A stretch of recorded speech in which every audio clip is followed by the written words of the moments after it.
A gente já está ao vivo agora no YouTube. Okay, so let's start. So thank you everyone for being here today in another Hcor scientific meeting in partnership with the School of Public Health of the University of São Paulo and INSPER. This meeting is supported by Pfizer, Brazil. I am Leticia Cauano Dourado. I am a respiratory medicine physician and Hcor research team lead. I will be your host today. Before we start, I'd like to make some housekeeping announcements. So this lecture is being recorded and live streamed at the Hcor YouTube channel. A certificate of attendance is issued by the School of Public Health of the University of São Paulo, and the link to obtain the certificate will be posted in the chat both on Zoom and YouTube. This lecture is planned to last 1 hour and 10 minutes. So 50 minutes lecture plus 20 minutes for question and answers. During the Q&A session, if you don't want to speak, you may write your question in the chat box. And finally, please keep your mic on mute throughout the presentation. Em português, por favor, deixe o seu microfone desligado durante a apresentação. Now let me present you our guest speaker of today's meeting, Dr. Roger Lewis. Dr. Lewis received his PhD in biophysics and his MD from Stanford University, California, USA.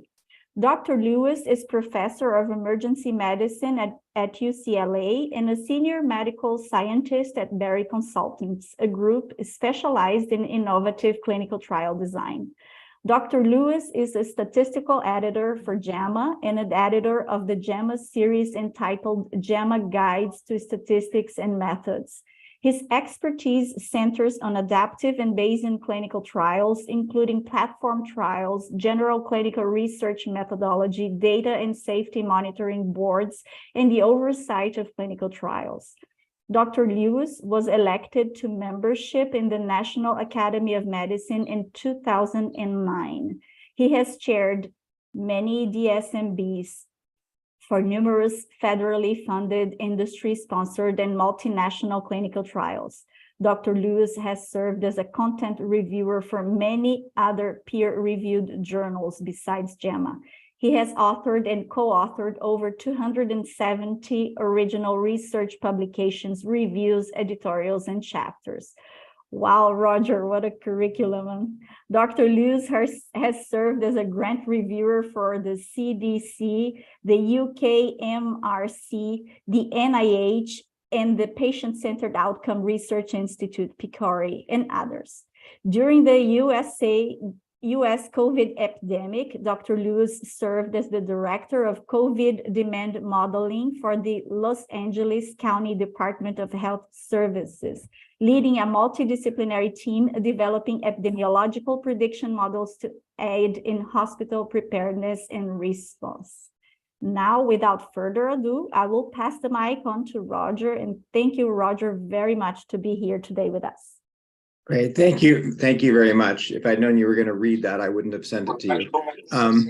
So what I'm going to do today is talk about an effort. It's really a multidisciplinary effort to develop an adaptive platform trial to study multiple therapies efficiently and simultaneously for the treatment of interstitial lung disease. First, my financial disclosures. I am affiliated with the Los Angeles County Department of Health Services, UCLA, a research institute, Berry Consultants, as was already mentioned, and have a number of other affiliations with the U.S. Food and Drug Administration, the National Institutes of Health, and JAMA. The work I'm going to be describing today is really through my relationship with Berry Consultants. So I first want to start by saying that the work I'm going to be describing is really a tremendous team effort. Involves investigators that are globally distributed across institutions. And I've listed just a few that I put in alphabetical order to try to avoid controversy. And I'm sure I've left people out. The statistical design work is led by a group of statisticians at Berry Consultants. And one of the things that we love about working on this project is that it is a very enthusiastic and engaged group of clinicians and clinician investigators. And this is really what's allowed us to drive the design effort for this trial forward quite quickly. So first, I want to talk a little bit about why we do adaptive clinical trials.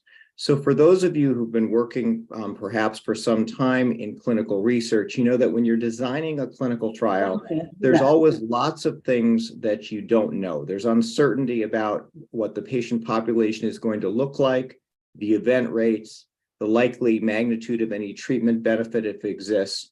And all of those things create uncertainty in what the best trial design is. And yet traditionally, we've been taught that you have to make your best guess for each of these parameters, design a trial that would be optimal if you happen to get all those guesses correct. And then you have to hold that trial design as a constant and not change anything as the trial unfolds until you get to the end.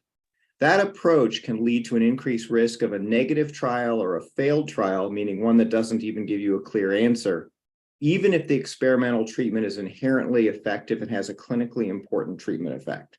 You can also miss an opportunity to treat patients more effectively within the trial. So an adaptive clinical trial is built to take advantage in a pre-specified and precisely defined manner of the information that accumulates once you start to enroll patients in a trial and follow them up.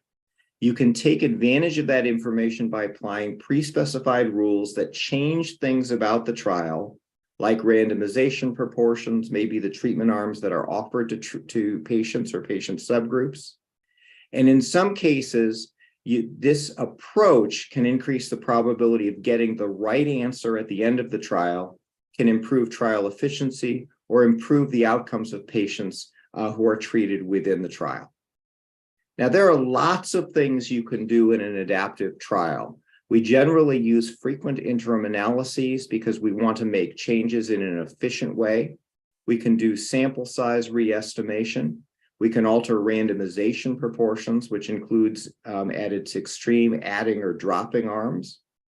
And we often have explicit decision rules for early stopping for success if a therapy is effective or perhaps even more effective than we had hoped, and early stopping for futility so we don't continue to randomize patients to therapies that no longer have a meaningful chance of being demonstrated to be effective. We can consider changes to the eligibility criteria in the study population, or transitioning from addressing a phase 2 drug development question to more of a confirmatory question about efficacy. So there's lots of things you can do, and you want to tailor what you do to the specific challenge that's facing you. An adaptive design can virtually always be put in a schematic as shown here. In the upper left, you begin with some data collection and you have some initial rules regarding how many patients you're going to enroll and how you randomize them between therapies. We generally use fixed randomization. And for example, if you had 3 arms, you might use 1-to-1-to-1 randomization.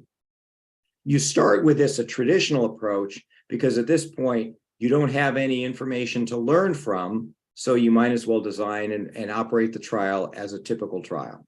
But once you have some data to analyze, and these are going to be incomplete data, patients will often not have completed follow-up, you can ask first if there's a good reason to stop the trial, for example, if a safety consideration has arisen.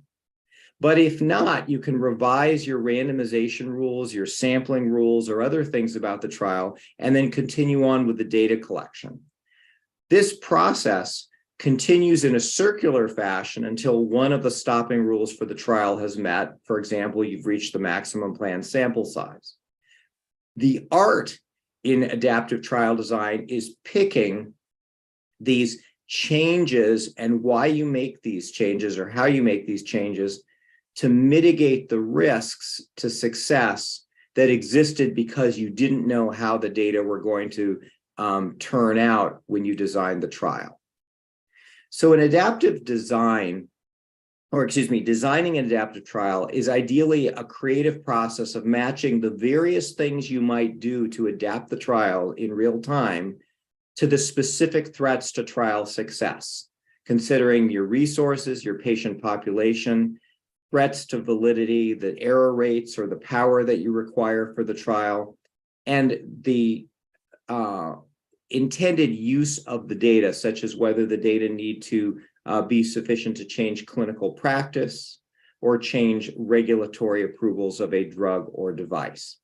So while it's very tempting to give specific examples of an adaptive trial, ideally an adaptive trial is fit for purpose for only the indication for which it was designed.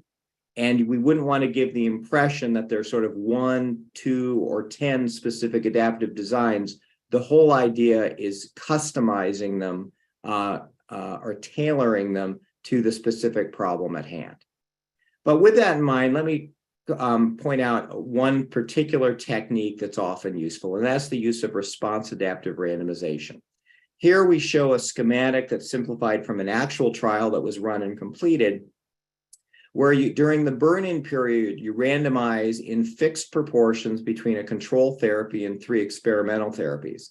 You may notice that a slightly greater fraction of patients is enrolled to the control than to any individual ones of the experimental therapies.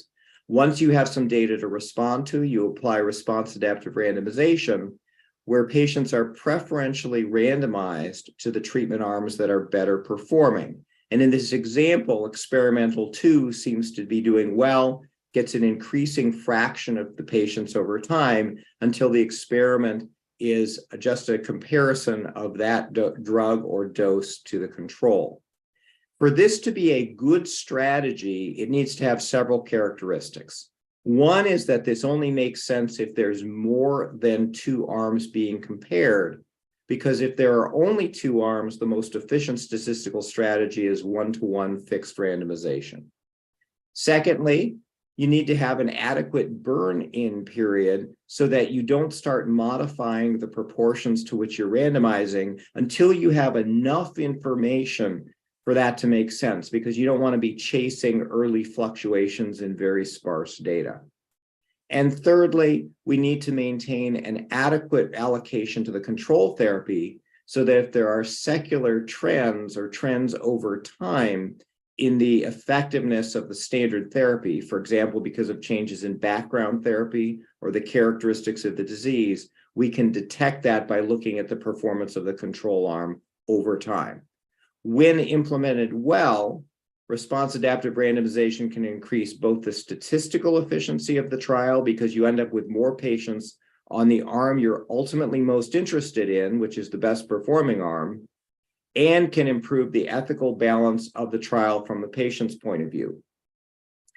So the therapeutic misconception is this idea that many participants in clinical research assume that one of the goals of the research is to improve their individual outcomes by participating in the trial. By shifting the randomization proportion to emphasize the arms that are performing better, even before a firm conclusion can be drawn, we can actually partially address this need of patients to receive the best possible therapy while participating in clinical research. So that's just one example of an adaptive technique. One can take this general approach of an adaptive trial, meaning where you change the characteristics of the trial over time in response to the data, and expand it to the concept of a platform trial. The motivation for doing that is often the list of treatments worthy of investigation changes as new drugs or vaccines or biologics are developed. The current list of therapies that you want to investigate may be large, and therefore it may be ill-suited to a traditional sort of set of 1 versus 1 clinical trials. And if you're forced to pick only 1 or a few treatments to test initially, you may guess wrong and not pick the ones that actually are most effective and miss an opportunity to identify a promising therapy. There are diseases like interstitial lung disease that requires a combination of treatments for maximal benefit, or at least we think it probably does. And a platform trial can can evaluate multiple therapies simultaneously in combination. But all of these things result in a setting in which a traditional simple trial is not very well suited. So a platform trial is an experimental infrastructure intended to evaluate multiple treatments, often for a group of related diseases or a disease that has many important subtypes, that is intended to continue beyond the evaluation of any individual treatment. So the idea is that if a treatment fails to be effective, it may be dropped from the trial, or if a new treatment becomes available, it may be added to the trial without having to stop and redesign the trial and have inefficiency that way. So with multiple treatments, often administered in combinations, a heterogeneous group of diseases with the list of available treatments dynamically changing over time. And if there's 3 or more that are being compared, we may use response adaptive randomization. And the focus here is on rapidly finding the best set of treatments for a disease, rather than exhaustively evaluating therapies, even though when they turn out not to be performing as well as we'd hope. So you can picture a platform trial, for example, that starts with 3 active treatments and a control therapy over time. And you can seamlessly drop in additional therapies as they become available. You may find that one of the therapies must be stopped because it's either futile to continue to investigate it or it's harmful. You may identify one of those as being superior to control. And in that case, you may want that therapy to become the new control standard of care moving forward. Think what happens in a traditional trial if you demonstrate, you're evaluating multiple therapies and you demonstrate one of them is superior over control. In most cases, you're done because the control is no longer clinically appropriate. In a platform trial, you can anticipate this possibility and let the trial continue. So at the end of this trial, the trial would be comparing the new standard of control B against A, D, and E. So there's a nice review article written by personnel from the US Food and Drug Administration back in 2017 that talks about both master protocols and platform trials and lays out general support for this approach in the drug development enterprise in the US. I do want to take a second and point out that the term master protocol and platform trial, although they're often used interchangeably, really means something slightly different, and I try to keep them separate. A master protocol is a general term for a set of standard definitions, procedures, enrollment procedures, data collection procedures that can be used to implement multiply related clinical trials. And it yields important improvements in quality and operational efficiency because you're doing those common tasks in a standardized way in the same way in each one of the trials. But the trials may be evaluating drugs independently of each other, or they may be even evaluating, for example, clinically distinct diseases, for example, different types of lung cancer. A platform trial, in contrast, is an integrated clinical trial that, while it's evaluating multiple treatments simultaneously or in combination with the treatments changing over time, uses a single statistical inferential model so that all of the data are used to inform all of the results. And then within platform trials, there's a concept of a perpetual trial, which is a trial that's designed so in principle, it could continue indefinitely as long as there were treatments worth evaluating for the disease in question. So there have been quite a few platform trials that have been either designed and implemented recently. Some of them were related to COVID. That created a tremendous acceleration in the use of this approach because the efficiencies of it obviously were compelling from a public health point of view. But there are also active platform trials in cancer. and in neurologic degenerative disease, which is important here. This has been a very productive approach to clinical research. It's given results in COVID for the use of IL-6 inhibitors, therapeutic anticoagulation in critically ill patients, anticoagulation in non-critically ill patients, which actually has a different result, the use of convalescent plasma, the use of antiplatelet therapies, and there were many more. I was just trying to show that that's approach, and that was all from a single clinical trial, can be very effective. So when one expands the adaptive clinical trial to being a platform trial, one can expand that schema that I provided earlier. And the difference is that in the prior trial, where we decided if there was a reason to either stop or to revise the sampling and allocation rules, for a platform trial, those decisions are made for each arm. So you ask for each treatment arm, is there a reason to stop randomization to that treatment arm? Or have I demonstrated efficacy and therefore should draw a conclusion and publish? Or should I continue without those arms? And at each state interim analysis, is there a reason to add an arm? Is a new drug available, or have I dropped an arm and now want to replace it with the next most promising candidate in that category, for example? So why is this approach efficient? It's efficient for a variety of reasons, some of which are statistical, some of which have to do with the adaptive approach, and some of which are what I would call structural. So we can use response adaptive randomization, early stopping, and enrichment to focus our scarce resources on the questions that are most promising, the populations that are most responsive, and the drugs that are performing best. There's a number of statistical innovations that, although not specific to platform trials, are commonly used in this setting that can improve the efficiency with which we draw conclusions regarding the effectiveness of treatments.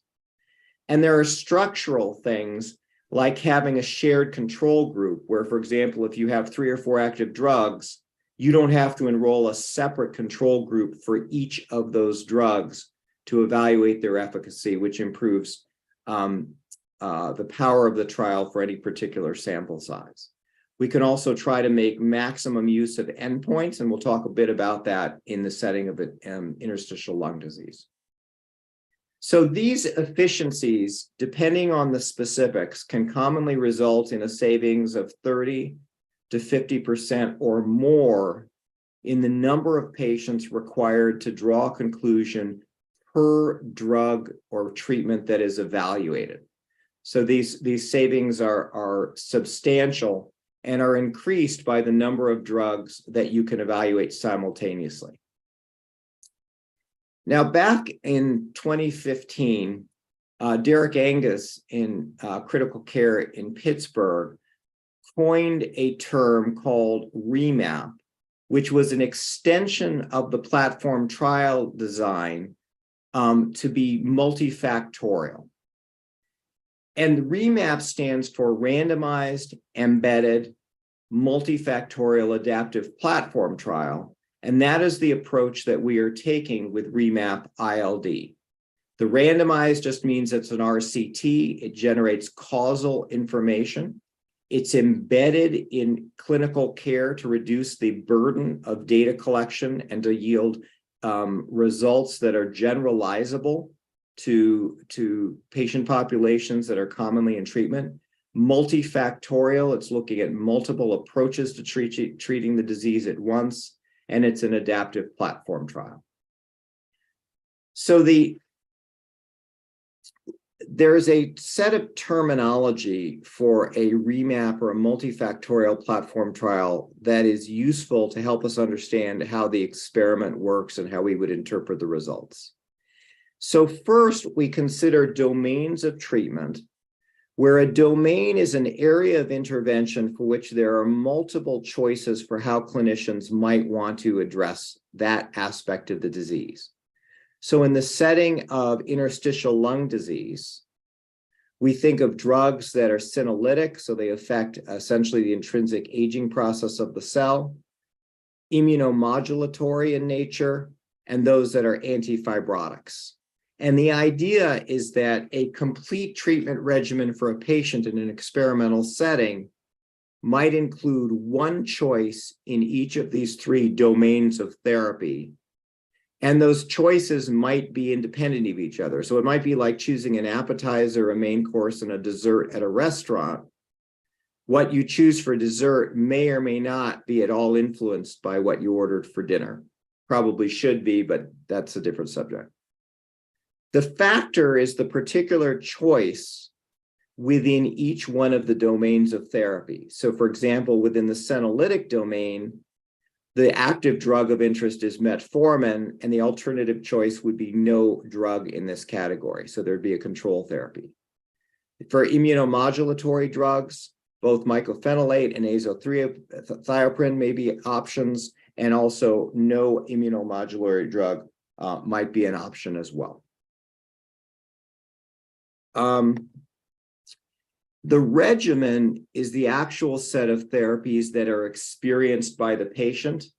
So it's the collection of factors or treatment options that are selected from within each of the domains. So let's try to lay this out in a figure similar to the one we showed. So we could start the REMAP-ILD platform trial with just an immunomodulatory domain with three options: mycophenolate, azathioprine, and none. And just, for the sake of example, we could have the same set of outcomes in that domain where no option turns out not to be good for patients is stopped. We continue to randomize between mycophenolate and azathioprine becomes clearly better, and it becomes the new standard of care, in which case mycophenolate may be continued at a different dose or it may be stopped. But simultaneously with the evaluation of these agents and this approach to therapy, this domain, we could drop in the senolytic domain, which could start at the same time or at a later time, where we randomize the same patients, as long as they're eligible and have no contraindication, to metformin versus no metformin. So a patient who's enrolled, for example, here, I'm hoping you can see my cursor, would be randomized both within the metformin or the senolytic domain and within the immunomodulatory domain. So that single patient provides information on the efficacy of both types of treatments.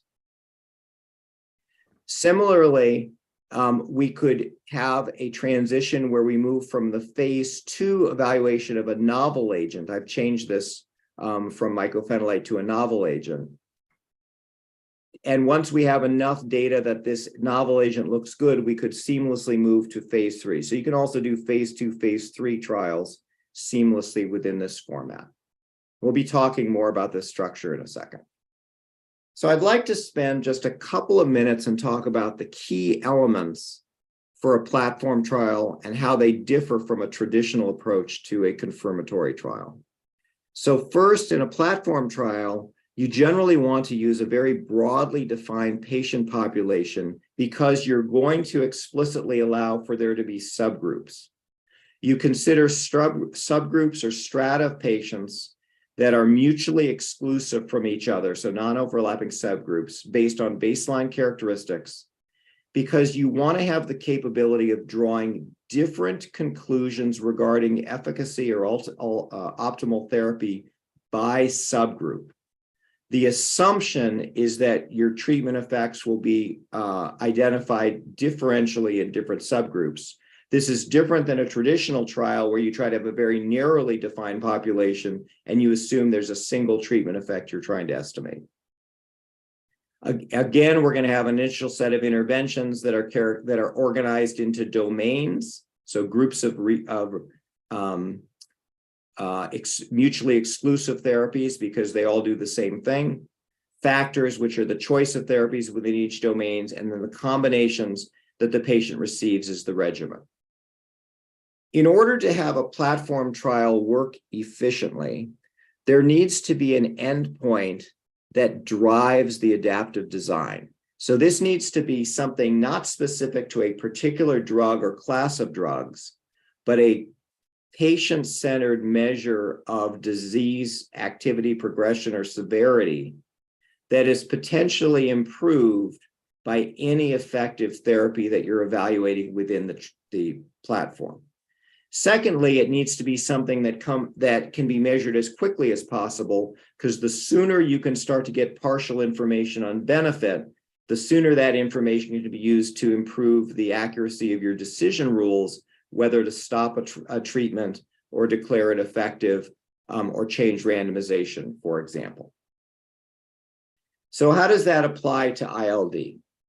So in terms of patient strata, we're going to consider 3 groups of patients for whom we may want to be able to draw separate conclusions regarding optimal drug therapy. In fact, we already know that there's differences in the way these patients are treated. For example, the patients with idiopathic pulmonary fibrosis are generally not given immunomodulatory drugs because that has been tested and, as I understand, has been found to be harmful. I'm looking for Letitia to nod to see if I got that right. Okay. So this is the groups of patients where we have those with idiopathic pulmonary fibrosis. And then among those who don't have idiopathic pulmonary fibrosis, we further divide those into the fibrosis dominant and the inflammatory dominant categories. And we want to divide them based on clinical indicators that would be routinely available in clinical practice. So we're drawing conclusions about patients in groups that can be identified and used in guiding clinical care. We've already talked about the first 3 domains. I just want to point out there's lots of other domains that one could introduce into the same platform trial without much loss in efficiency. And therefore, you can do this for much less incremental cost than if you were launching separate trials looking at these other therapeutic modalities. So these are the choices that we'll consider in our evaluation. We're going to start with 2 domains, immunomodulatory agents with 3 options, senolytics with 2 options, and then I'm going to talk briefly about how the trial structure might change when you add antifibrotics. Just reminding you that what the patient receives is one choice within each domain, and we call that the regimen. And I want to talk for a second about why this approach is attractive to patients. So ILD is, from my point of view, a horrible progressive disease. And if I'm enrolling in a clinical trial, I am doing so not with the goal of being the control patient and receiving a standard of care I could receive outside of the trial. I'm doing it with the hope that therapies being investigated within the trial will hold out the possibility of benefit to me as an individual. Now, we've actually seen in a number of research studies on people's motivations that, in fact, many patients enroll in trials really for altruistic reasons to help others, but everybody hopes to benefit for themselves. So if you have 2 domains, and this time I've shown you the 2x3 factorial design associated with it, starting with these 2 domains, I just want to point out that of the 6 possible treatment combinations, only one of the 6 is the double control. So even during the burn-in period where we allocate equally across the 6 options, or we could enroll that way, most patients receive at least one of the investigational therapies, and 2 groups of patients receive 2 of the investigational therapies. This reduction in the number of patients who are in the pure control, if you will, is even more if you add in an antifibrotic option, because then if you had an antifibrotic option, you'd have 6 more cells, if you will, all of which receive an antifibrotic, and now there's only 1 of 12 that's the triple control. So my point here is that the factorial approach is very attractive from a patient point of view because it reduces the number of patients who are randomized to a pure control, and it allows patients to not have to choose which trial to enroll in based on which class of drug they hope to receive, but in fact to have an opportunity to receive investigational drugs across classes. Moreover, with the use of response adaptive randomization, they can know that once evidence starts to emerge that one of these treatment combinations is better than another for their class of ILD, that increases the chance they will be randomized to that more effective therapy or seemingly more effective therapy. Okay. Now, there are settings in which you want to exclude patients from domains or strata. As I mentioned, in patients with IPF, we are not going to use an immunomodulatory domain because those drugs have been shown to be harmful in that setting. Similarly, you may have pairs of drugs that, for example, share metabolic pathways or affect each other adversely. And so you can exclude from the randomization certain combinations of therapies that are not appropriate or not worth evaluating. All right, so let's come back to REMAP-ILD. So the ILD patients come in and they are categorized into one of three strata, namely IPF or non-IPF fibrosis dominant or non-IPF inflammatory dominant. If you're in the IPF group, you're only eligible for the senolytic domain because the immunomodulatory drugs are contraindicated, and right now we're not considering antifibrotics in this state. If, however, you're in the non-IPF fibrosis dominant or inflammatory dominant strata, then all three domains could potentially be available to you, although we are starting with the senolytic and immunomodulatory. The endpoint for REMAP-ILD is the standard regulatory endpoint for ILD, which is the forced vital capacity. An important challenge here is that while this is a progressive disease, participants may enter the trial at different stages or severity of disease, and the goal is to slow progression no matter what stage of disease the patient is at. Now, in a traditional trial, one might have very narrowly defined inclusion criteria, a percent predicted within a narrow range. That makes it hard to enroll into the trial and decreases the generalizability of any results to the broader affected population. So instead, consistent with the platform trial philosophy, we're going to have very broad inclusion criteria, which means we have to have a way of addressing the heterogeneity of disease stage or severity in analysis. So a traditional approach would be to compare the FVC at 12 months of therapy or even longer between groups with some sort of adjustment for baseline characteristics, including baseline FVC. The problem with that approach is that it requires at least 12 months of therapy before you get any information on that from that patient. And if patients are lost to follow-up, say at 6 months, you've lost everything, and you may have lost information on why they dropped out. For example, they were a rapid progressor. It's also an approach that is more sensitive to noise in measurements. The FVC is somewhat effort related. And if that baseline measurement is off, it affects directly the measurement of the change over time. A solution to this approach, a solution to this set of problems which we're proposing, is to use disease progression model where we use all of the information over the full measured trajectory of each participant's course.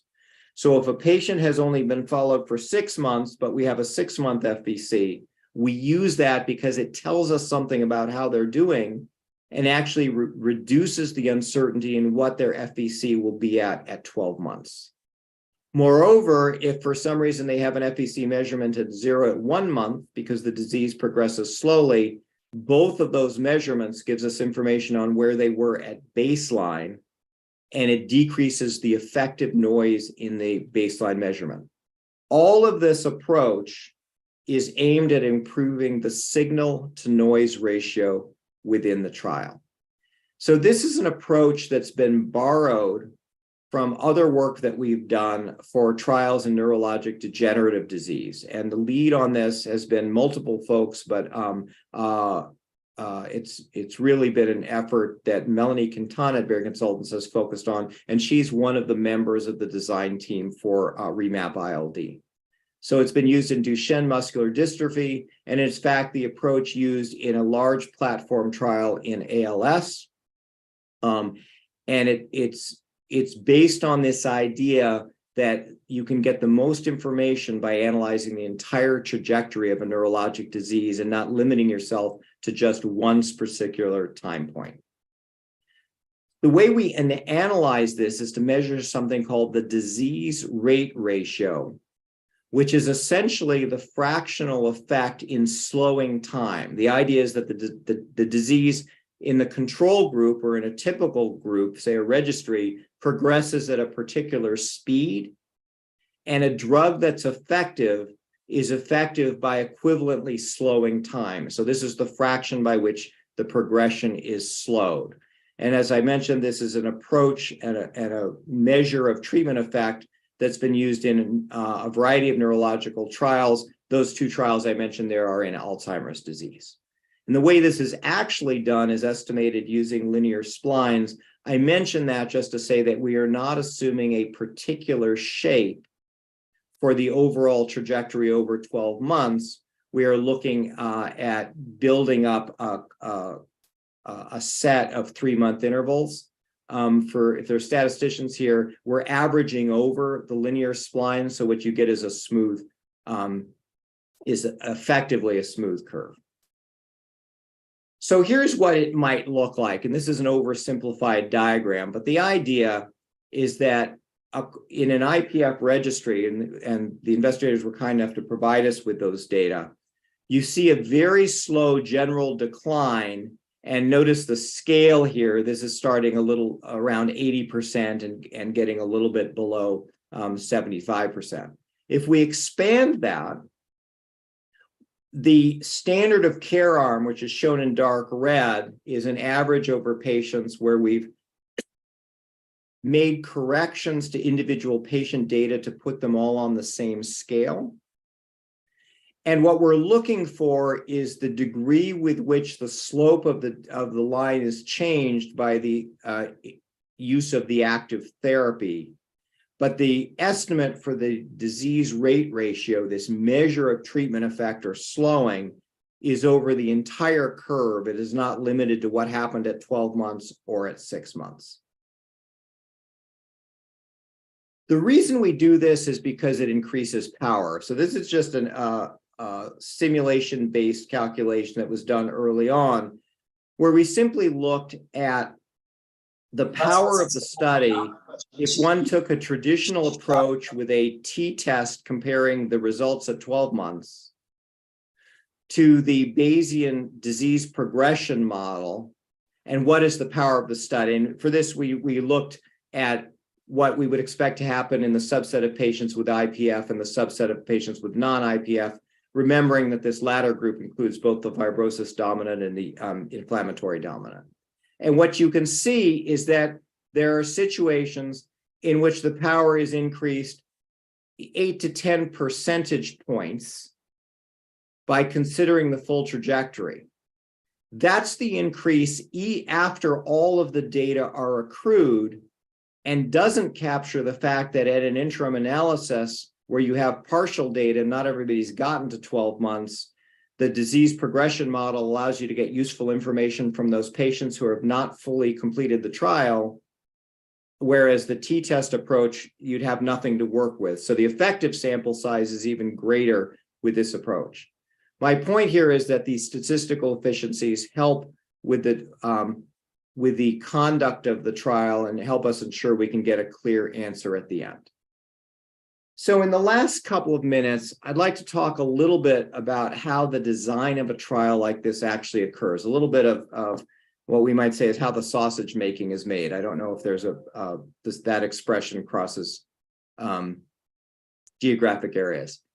So because these trials are complex, and they invariably involve a compromise between various priorities and available resources. The design process is an iterative process where we show aspects of the performance to the investigator group. The investigator group tells us what they like, what they don't like, what their concerns are, and then we revise the design, the decision rules, and re-simulate the trial to iteratively approach a trial that's carefully tailored for the challenges of studying treatments for interstitial lung disease. So to do that, we simulate a specific trial, and we consider some expected number of patients, how long we're going to follow them up, the accrual rate, the loss to follow-up. We're going to start with a particular approach to randomization. When we're doing the interim analyses, in this case, we're going to do one at 200, one at 500 patients. What we expect the baseline progression rate to be in both the IPF and the non-IPF patients. And my point in showing you this slide is that these are simulations that are intended to be as representative as possible of what's actually seen in this population. And then once we have a design, we vary all of these characteristics to make sure that we have a design that works well, even if we guess wrong about these characteristics. So we are not optimizing a trial to work only if we get all these guesses right, but a trial that will work well even if we're wrong about some or many or all of them. This is an example of a kind of graph we would show the design team to help them understand things they might see and ask them what they would want the decision rules to look like. So this, for example, is a simulated or fake, if you want to, data set at a 200 patient interim analysis looking at the senolytic domain, so just metformin versus placebo. The open symbols are the averages in the actual data regarding the change in the FVC. So these are percentage points. These are small changes. And this shows a hypothetical data set in which there's a very strong evidence of benefit of metformin in both patient strata, both IPF and non-IPF. The percent slowing is shown here. The actual difference in percentage FVC is shown here. And these data are so strong that the Bayesian probability of superiority of metformin, if these were the actual data, is close to 1 within three decimal places. So the question is, if you saw these data with 200 patients, 100 in each arm, would you want the trial to stop because you've demonstrated metformin is effective? Or would you feel that 200 patients is such a small study that you wouldn't want to stop here because you don't think you could change clinical practice? You know, is the community skeptical enough that you just need stronger evidence? Because if the community is too skeptical to be convinced, you don't want to take a look at 200 patients. You for superiority, you want to wait longer. So these are the kinds of questions we ask. Similarly, we might look at the non-IPF patients in which we can evaluate both senolytics and immunomodulatory agents. And we can present a data set like this, where on the right, we have the same interim data we just showed you. But on the left, we show you the results for the immunomodulatory domain in the non-IPF patients, so both inflammatory dominant and fibrosis dominant. And we ask if you saw data like this, for example, where azathioprine had an 80% probability of being superior to placebo, what would you want to do? And obviously that's not convincing evidence enough, and therefore wouldn't continue. Now, we don't usually tell the investigators this, but these data that you just saw were simulated from assumed reality in which the immunomodulatory drugs do not have any effect. I'm just showing you what the final data would be in this single simulated trial, whereas the senolytic was effective. So the idea, just like nature, we don't tell you what the truth is ahead of time, We show you how the trial may play out so you can think about what interim decisions you would or would not want to make. This allows the design to incorporate the input of the investigators while they're still blinded to any real results, and allows us to design a trial that captures both the scientific and the clinical goals of the study. I just wanted to give credit to the people who really do the work. It's everybody but me. And there's a lot of programming that underlies this type of work. So in conclusion, an adaptive multifactorial platform trial, or a REMAP trial if it's also embedded, can create a seamless process in which new evidence is immediately used to improve the efficiency of the trial, decrease the expected time and cost necessary to evaluate individual and combination therapies, and improve the expected outcomes of participants within the trial. We're in the process of designing an exciting trial in interstitial lung disease led by many folks associated with Hcor, and I think it's really going to change this field. I think I'm pretty close to stopping on time, Letitia, and I'd be happy to take any questions. Right on time. Thank you, Roger. So for us in REMAP-ILD, it's a huge learning opportunity to be doing these statistical trial design and these statistical discussions with Very team. We have meetings every 2 weeks with them. It's amazing. And I feel privileged for that. So before opening to question and answers, I would like to highlight that we have here members of the Science and Technology Division at the Brazilian Ministry of Health. We also have Joslene Rodrigues, who is the Executive Philanthropy Project Manager at Hcor. So thank you very much for being with us today. So now opening to question and answers. I see Yasmin. Yasmin is from REMAP-ILD Research Network from University of Chicago. Please, Yasmin. Hi, Roger. Thank you so much. That was really wonderful. It's always nice to hear one of your lectures. So yes, I'm part of the immunomodulatory domain here in the United States. And I'm just curious, as someone who is a physician and is engaged in clinical trials, from the bureaucratic point of view, administration, the day-to-day life of a physician who is implementing this kind of trials in their practice, what are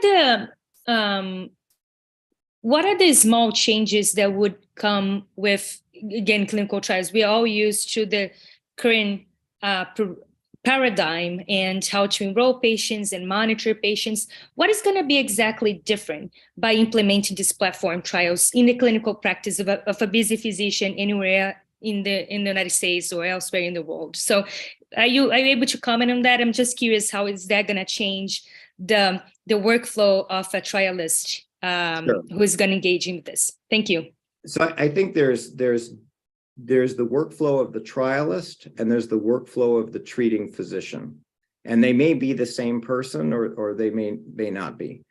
From the trialist point of view, I think we should acknowledge that the design of this type of trial is a big effort, and the trialist really has to be involved from the beginning to make sure that a trial is designed that they believe they can implement in their setting and with their patients. With that said, it's our goal to make these trials work as close to routine clinical care as possible. So, for example, if you work in a setting where you have pre-specified order sets for your ILD patients, we can design the trial so that when you print out your order set, the randomization occurs and it puts the drugs into your order set for you to then verify as being acceptable that are indicated by the current response adaptive randomization probability. So that's part of the embedding process. So the goal is to make the trial represent the smallest amount of additional effort for the clinician as possible. So there both have been some remarkable advances in this area, and there's a huge effort to do that, both in terms of treatment and in terms of the burden of data collection. So more and more, the data collection is automated. It involves scraping information from electronic health records. Certainly for non-primary endpoint data, for concomitant treatments and those sorts of things. And that's all a work in progress.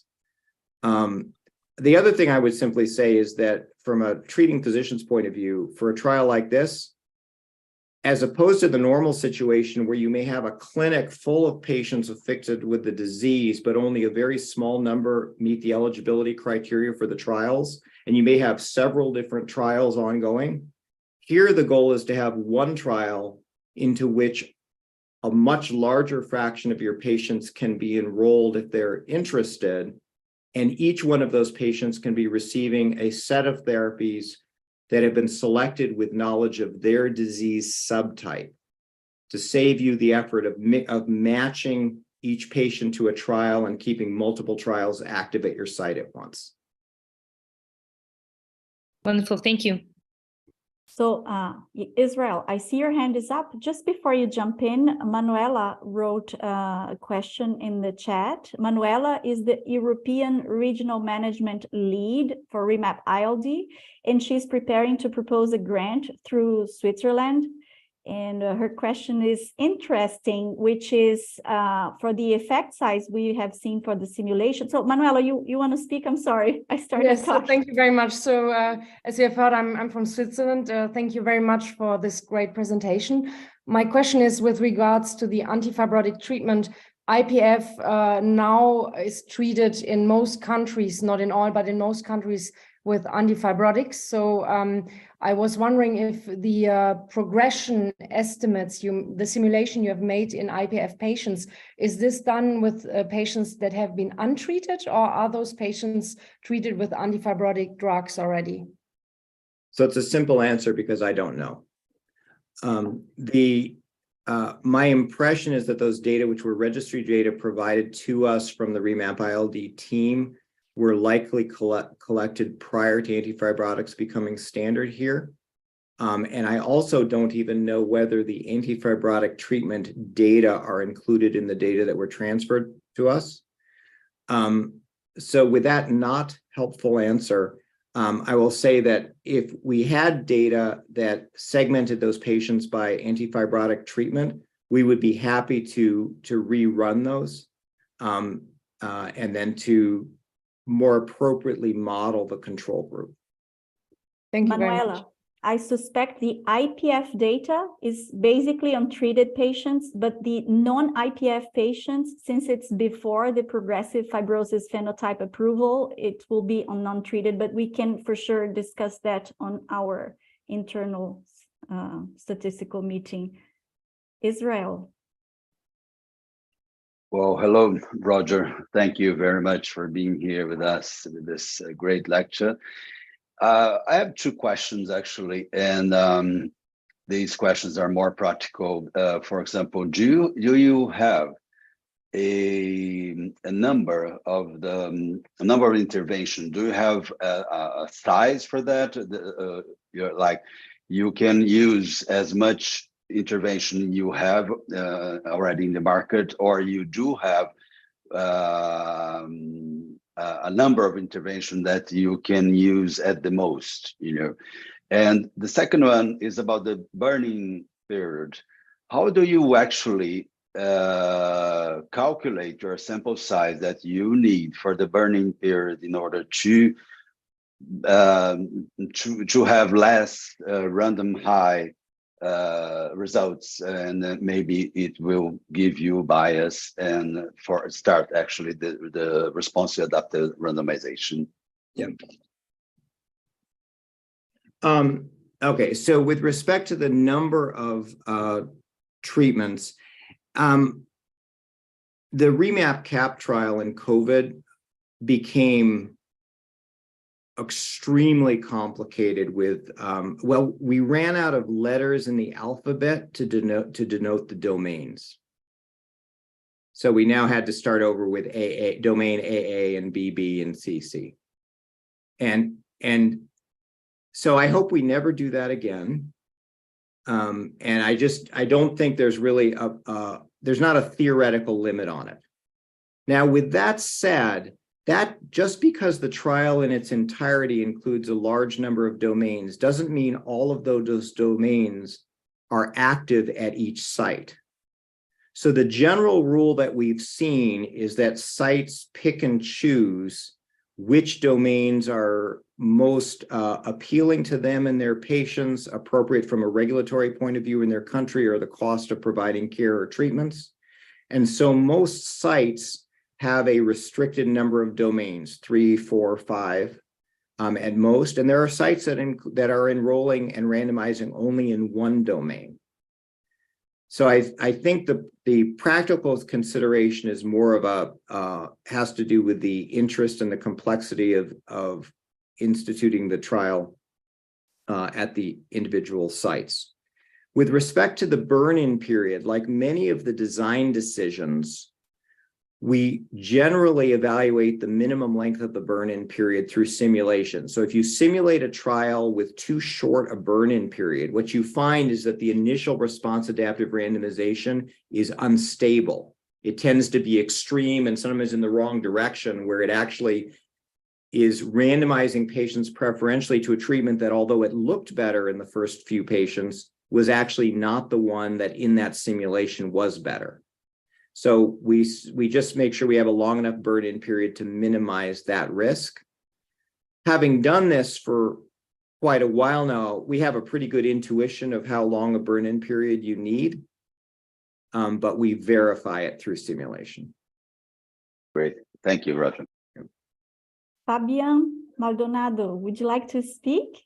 Yes, Okay. I will speak. I'm at home with COVID, so I'm not going to turn my camera on because I'm in my pajamas in my bed. So I thought that was a fantastic lecture. Thank you. I'm an interventional pulmonologist. Actually, I don't really take care of patients with ILD. We have a number of pragmatic studies looking at different lung nodule management strategies, and I'm very interested by this concept of adaptive design and multiple domain assignment. And I am wondering, though, as you increase the number of domains and interventions that a patient is eligible for, that must exponentially increase your problem of interactions that you have with a conventional factorial design study. And I'm wondering how you account for that.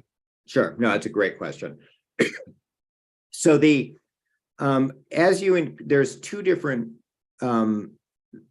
ways we can expand the number of treatments. There's the number of options within a domain and the number of domains.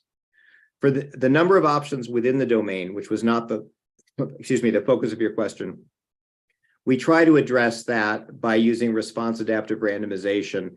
And response adaptive randomization has this counterintuitive feature, which is if you get a random high, it then puts more patients on that therapy that was anomalously doing well, and you get faster regression to the mean. So it actually decreases your error rate associated with your multiplicities, which is a very counterintuitive result.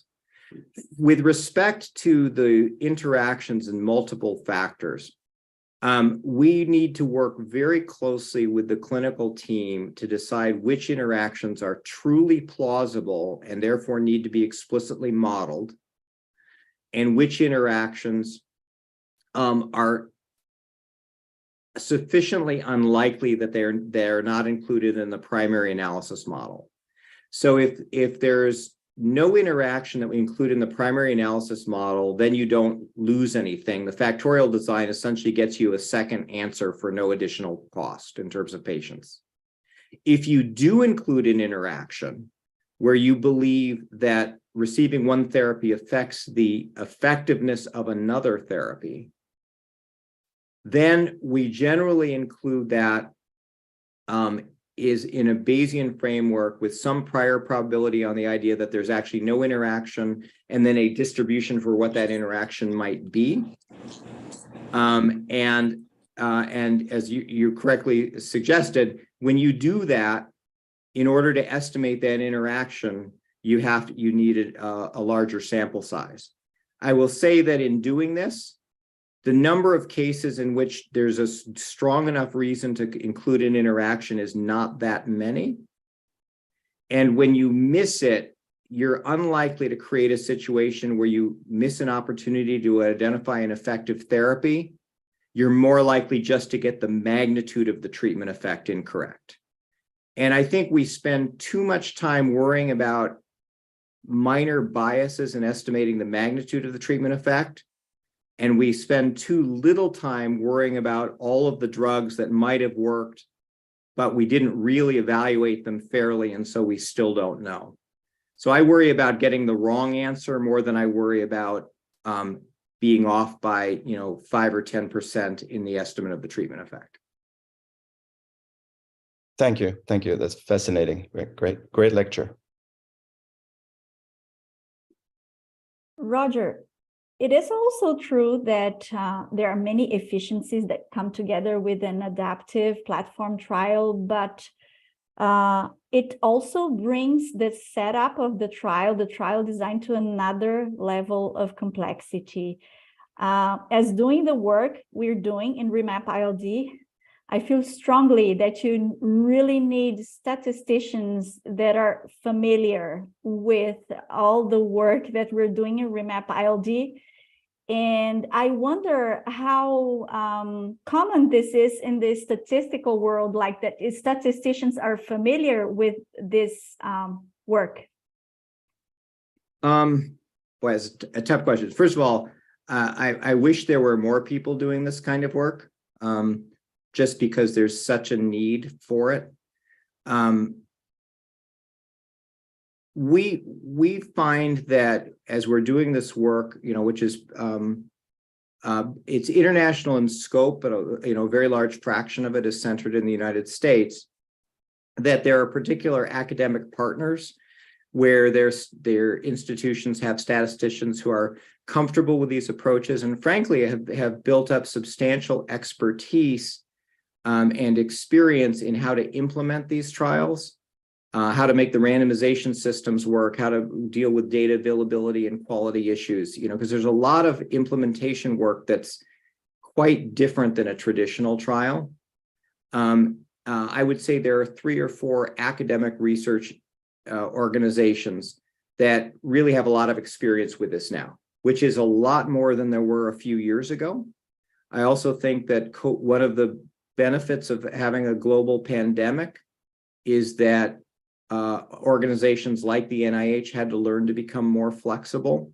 And so I think the expertise is growing. The design work is a much harder piece. I think there's still a tremendous shortage of statisticians with expertise in this. And because of its complexity, it can be done well and it can be done not well. And so I think all of us have a vested interest in capacity development. And I will simply say that our group is, looks forward to working with collaborating statisticians across the network that we've put together to try to increase capacity development, have people become familiar with these approaches, because we do think the efficiency holds the promise to accelerate discovery across a wide variety of areas. Stefan, please. So I'm also a collaborator with Fabian here at Vanderbilt.